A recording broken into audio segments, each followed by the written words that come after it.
What happens when country music's golden girl walks into the lion's den and finds herself facing the most hostile interview of her career? Today, we're diving into the explosive confrontation that left Carrie Underwood shaken, the Views panel divided, and millions of viewers picking sides. This is the story of how one morning show appearance turned into a career-defining moment nobody saw coming. Before we get into it, make sure to hit that subscribe button and drop your thoughts in the comments because this is one interview you'll have an opinion on. The morning began like any other at The View Studios in New York. Carrie Underwood was scheduled for what everyone assumed would be a routine promotional appearance, talking about her new album, tour dates, and life as a working mom.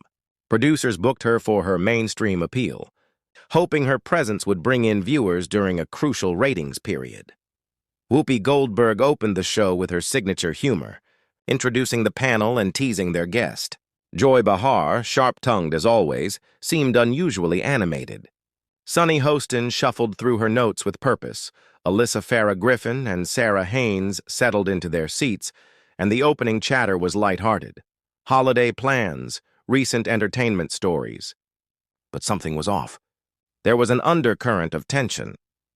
When the commercial break ended, Whoopi welcomed Carrie with warm applause from the audience. Carrie walked out beaming, polished, waving confidently. She'd done this 1,000 times before. "Thank you so much for having me," she said, her Oklahoma warmth winning over the crowd immediately. The first part of the interview went smoothly. Carrie discussed her creative process, the personal nature of her album, the joy of working with her songwriting team, and balancing career with motherhood. The audience laughed at her anecdotes about life on tour and how her kids reacted to her fame.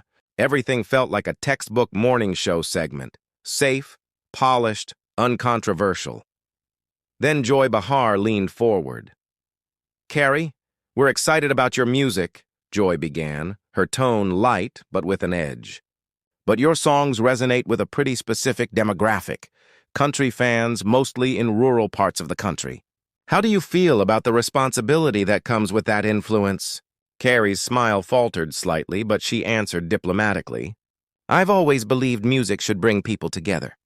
I write songs that speak to universal experiences, love, heartbreak, family, faith." Joy didn't let it go. "But don't you think there's more to it than that? Your fan base is concentrated in red states' rural areas, places where certain political views are more popular." The air in the studio shifted. Whoopi shot Joy a look, and the other panelists shifted in their chairs. Carrie kept her composure. "I don't think about politics when I write. My job is to entertain, to connect with people emotionally, no matter their background." Joy pressed harder. "But surely you understand your platform comes with influence. Millions follow you, millions buy your albums. People want to know where you stand on issues that matter." Carrie took a breath. "I've always kept my personal political views private. People come to my shows to escape all that, to enjoy music. I don't want to alienate anyone." Joy leaned back unsatisfied. Then she struck. "Staying neutral is a choice too, isn't it? Especially when you're making millions off fans who might be voting against their own interests," the audience murmured. Carrie's smile flickered. "I'm not sure I understand what you're getting at." "What I'm getting at," Joy said sharply, "is that your brand is built on wholesome family values. But when real issues come up, healthcare, jobs, rights, you stay quiet. Isn't that silence a form of endorsement?" Whoopi tried to step in, but Joy was relentless. "You've built your career on connecting with working-class Americans.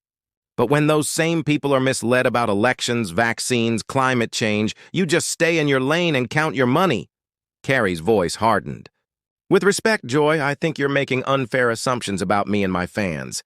I've never claimed to be a political figure. I'm an entertainer," Joy smirked. "Right.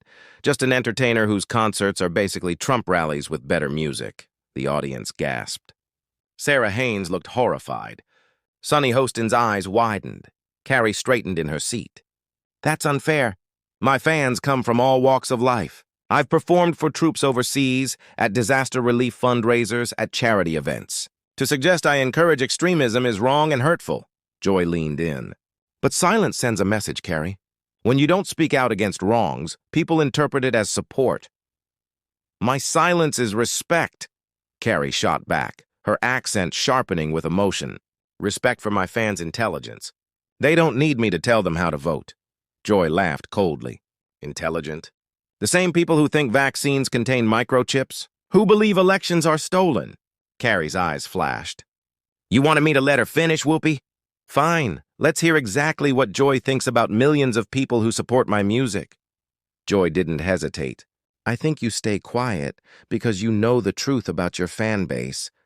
If you admitted climate change is real, vaccines save lives, the election wasn't stolen, you'd lose money. So you let them believe lies. The studio was silent. Carrie sat still, then spoke quietly, powerfully. How dare you? How dare you accuse me of having blood on my hands because I won't be your political puppet? You don't know me, my heart, my values, or my fans. Joy tried to interject, but Carrie wasn't finished. You want to talk about responsibility? Let's talk about the responsibility of a TV host who insults half the country. You're dividing people, Joy. You're confirming every suspicion they already have about media bias. Joy was caught off guard, but she recovered. What you call division, I call responsibility.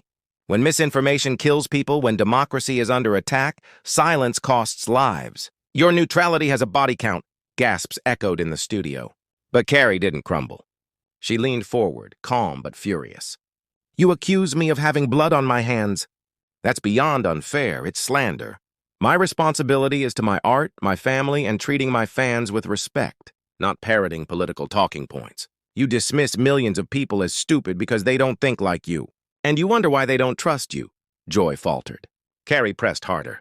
My fans are teachers, nurses, farmers, small business owners, military families, single parents.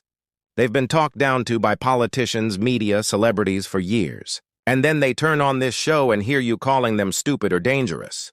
You've just proved them right. The audience erupted into applause, louder, sharper than the usual polite claps.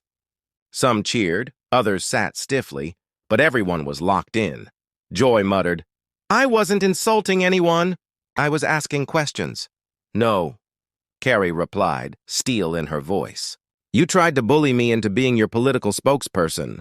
And when I wouldn't play along, you attacked not just me, but millions of Americans. That's not an honest conversation. That's character assassination. For once, Joy was speechless. Carrie turned to the camera. To everyone watching, whether you're a fan or not, I believe in you. I believe you're smart enough to make your own decisions without needing celebrities or politicians to tell you what to think. I respect you too much to pretend I have all the answers. My job is to make music that speaks to your heart, not lecture you about politics. The audience applauded again, some standing, others crossing their arms. Alyssa finally spoke. I think respecting your audience is important. Too often in politics, we talk down to people instead of talking with them. Joy bristled, but Carrie continued, unwavering. This isn't about left or right. It's about respect. Respecting people's freedom to believe, vote, and live without being mocked or shamed. If you can't even have a conversation about music without turning it into a political interrogation, then maybe the problem isn't me. Maybe the problem is you. The silence was electric.